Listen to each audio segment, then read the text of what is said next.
Meanwhile, a few hours earlier in the UK at Upton Park in London, it'll be David Haye against Dereck Chisora. Here's David Haye.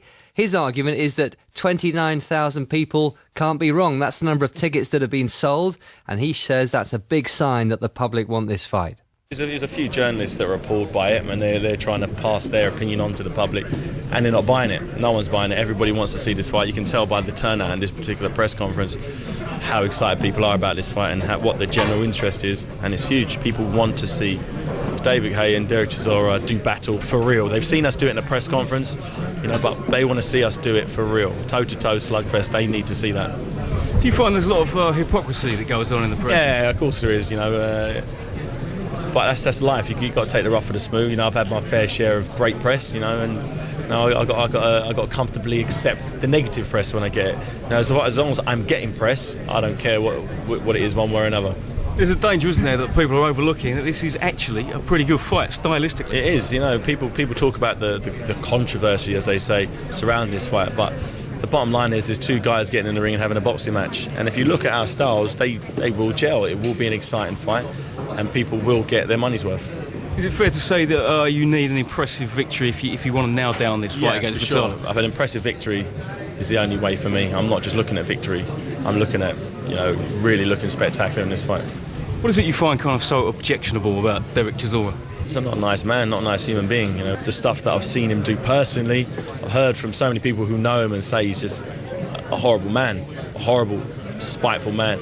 He needs to be punished. The law hasn't punished him because he's never done any real hard time. The British Boxing Board of Control haven't really punished him because he's still here. They could have banned him or suspended him. They didn't do that. So I think it's just left for me to punish this guy, and I'll do it on Saturday night. Ben Durr's putting the questions to David Haye. So stylistically, everyone seems to agree, Steve, this is a good matchup. It's a terrific heavyweight fight. Emmanuel Stewart, who's not involved with the fight in any way, shape or form. Freddie Roach, who's not involved with the fight in any way, shape or form. Arguably the world's two greatest living coaches. They have both said they think it's the best heavyweight fight for several years, and they think it's one of the best fights anywhere in the world for the last 2 or 3 years. Those are things they've said. It's between two guys who are terrific British heavyweights. The problem with this fight is what David alluded to and what some people are upset with. Back in February, after Dereck Delboy Chisora had put up a fantastic 12 rounds against Vitaly Klitschko, giving Vitaly Klitschko his hardest fight since Lennox Lewis nearly lost to him nearly 10 years ago in Los Angeles. The problem is that after that fight, an hour after that fight, as David Haye was led by the German broadcaster to the post-fight press conference to begin selling his fight with Vitaly, which was meant to take place in July, which had been signed and sealed. It was done. The lawyers were just adding the final flourishes to it. David arrived at the press conference, having praised Dereck Delboy Chisora on Box Nation all night long. Praised him all night long. Didn't have a bad word to say against Delboy.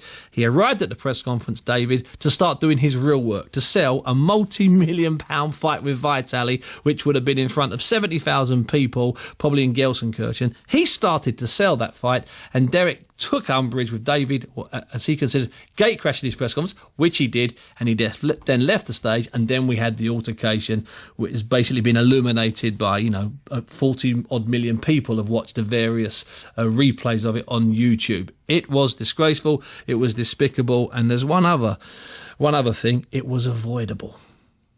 What will happen on Saturday? Well, whatever happens, Chisora reckons it'll be a boxing bout that the public will remember for some time. Those going to watch it, they're going to love it. They're going to talk about this fight in the next 6 months to come, in the next couple of years to come. Do you understand why some people are upset about it, appalled by it? Listen, so many people are upset about certain things, that's why we are human beings. You win the lottery right now, your best mate will be very upset because you won the lottery. So it don't matter. You don't care about him because, you won the lottery. He's going to hate on you. And so it's a circle of life. You got the haters, and you got the ones who want to take, and you got the destroyers, and you got the ones who give. That's how the world was built. And right now, the ones who want to take, they're the ones who don't like this fight. You said you're going to be crazy on Saturday night. Yeah, I'm going to be crazy, man. I'm mental. But you look pretty cool today, and you seem to be getting under David Haye's skin a bit. My medication is wearing off now. Where will this fight be won or lost? Because it's a pretty good matchup. This fight will be won in inside and out. I'm going to be in this boy. You're going to be all over him, pressure him? All over him. Are you worried about his speed? He's got speed for one round. After I dance with him, he ain't going to have no speed. Do you think there's still question marks over his stamina? Yeah, and I know that for a fact, and we'll find out about that later on. For the winner, this, presumably it's a Klitschko. For the loser, it's catastrophic, isn't it? Yeah, we're just looking at a fight right now, me and David Haye. Anything else, I'm not looking beyond that. Well, Chisora has used words like crazy and going mental in the ring, but whatever you think of him as a person, his trainer Don Charles claims that his fighter is a genius. I would actually go as far as the kid's a genius. It may not appear that way in some of the things that he's seen doing or does, but in time, by the grace of God, we will be victorious on Saturday. I believe we will. And then as time grows, people will get to learn about this young man. It really is deeply a nice person. But like I said, time reveals everything. I can stand here and tell you he's a wonderful guy. Only time would reveal that. So Dereck Chisora in the future, the British public and the world would start to understand his crazy antics, why he does them, what makes him do them. I don't think it's something he premeditates or plans, I'm going to do this, I'm going to do that. I think it's just a spare of the moment thing. Okay, but as a person, he's a very nice guy. Let's put some of these claims to the test then, Steve. One that stood out there from Chisora was that Haye lacks stamina. No, Haye doesn't lack stamina. David trains to fight at certain paces. So if he was fighting Audley Harrison, he trained to be explosive for 10 minutes, and he needed to be explosive for 10 minutes, no problem. When he was fighting Nikolai Valuev, the beast from the East, the 7'2", 22-stone guy, he trained to run like a world-class middle-distance runner at the same pace for the first second as he was 36 minutes later. Okay, so it's not that he lacks pace. He trains specifically. He doesn't go into all fights and throw punches for 36 minutes. That's not what he does. That is what Dereck does. Dereck thinks that makes David easy, but David thinks that Dereck is even easier because he comes forward for 36 minutes. The two of them, I think, are underestimating their opponent's abilities, if you want to know the truth, and that also adds to the intrigue here of the fight. I think both of them genuinely, hand on heart, not just for bravado, not just in front of the BBC microphone. I think they both, hand on heart, think it's not just a fight they can win. I think they both, hand on heart, think it'll be easy. And there'll be no metal fence between them in the ring for the first time in months on Saturday night. You know what? I mean, I do a lot of work on Box Nation, the people that will be screening this. And when I first saw the metal fence, I was disappointed. If you're going to put a bleeding fence there, put a big one up. Put a stinker. Put a massive one with barbed wire.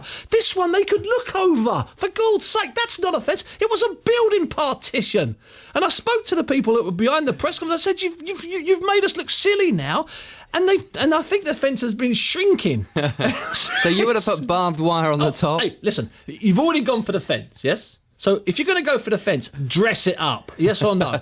Don't have something that one guy can put his chin over. That doesn't add up. Listen, I've been at, there have been press conferences in America where the guys have been in Perspex box, basically witness boxes from the courts have been pulled out. I've been at press conferences in America where they've been in two different hotels on opposite sides. In press conferences in America where the guys have been actually in metal cages, okay? And these are not wrestling conferences, these are boxing contests. In fact, one of them was for the Heavyweight World Championship. So if you're going to do something like that, and they needed to be separated, then if that's the case, make it real. And we should just point out that when Lennox Lewis fought Mike Tyson, there was a lot of argy-bargy before that. When the ring was emptied, in one corner was Mike Tyson, in the other corner was Lennox Lewis. There was 19,000 people inside the arena, but down the middle of the ring, there were, I think, 16 policemen who then just disappeared before the first bell sounded. So we've had blue fences, we've had metal fences.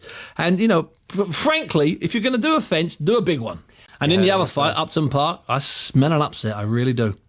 An upset being a Chisora victory. I tell you what, I've just got a terrible, sneaky feeling.